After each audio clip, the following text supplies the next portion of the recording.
Our people reject apartheid, and in fact, it was because of the apartheid policies obtaining in South Africa that when the union was formed in 1910, our people rejected that same union for the simple reason that they did not subscribe to apartheid policies. And they pleaded with the British because at that time we were still under British rule, in that whatever union was going to be formed, it should not include the territory of the then Basutoland because of their hate or abhorrence, if you may like it, of apartheid.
se ka nketsa itlhole le leng gae o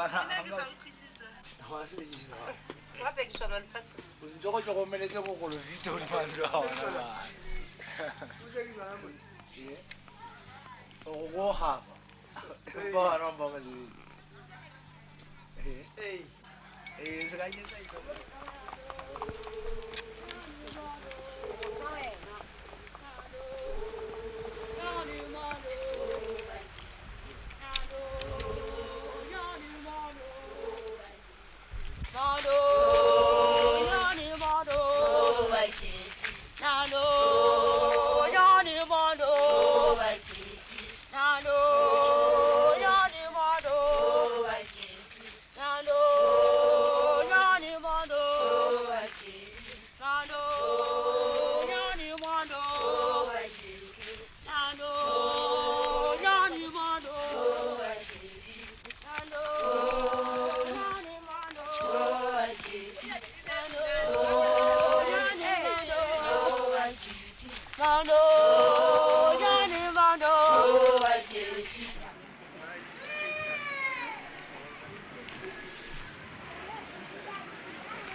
No, there is no room for a one-party system in our political future.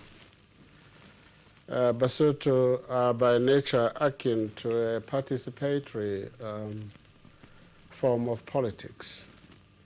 And I think this will continue to be so even in the future.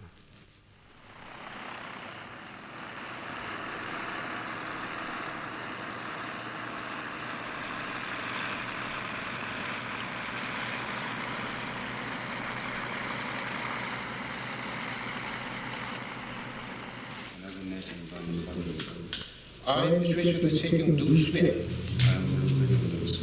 That I will discharge my duties in such manner as to preserve the character of the monarchy. As a symbol of the unity of the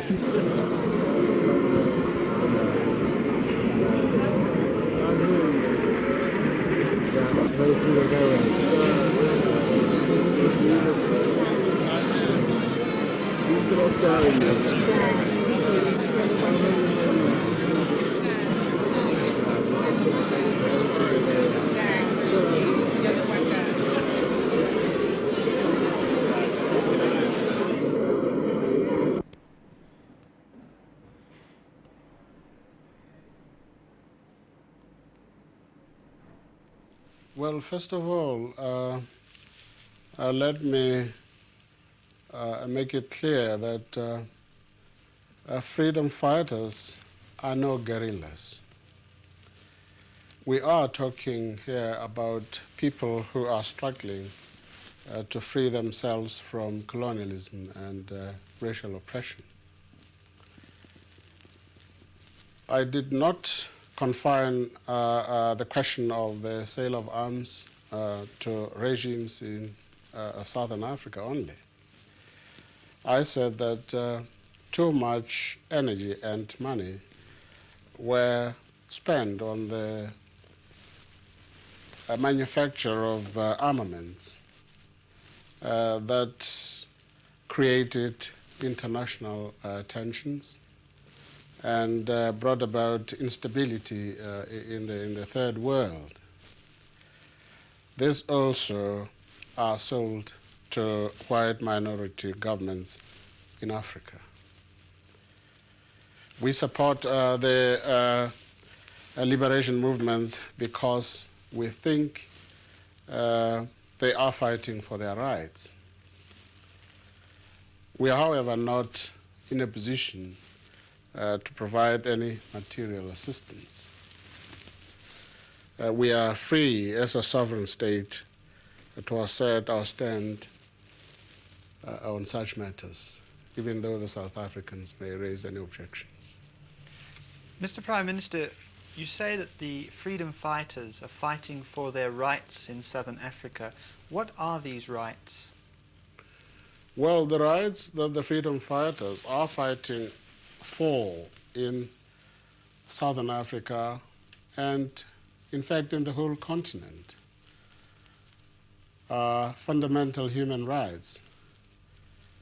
They are fighting as citizens of those countries to be given the chance to participate in their respective governments, which right I think they are being justly denied.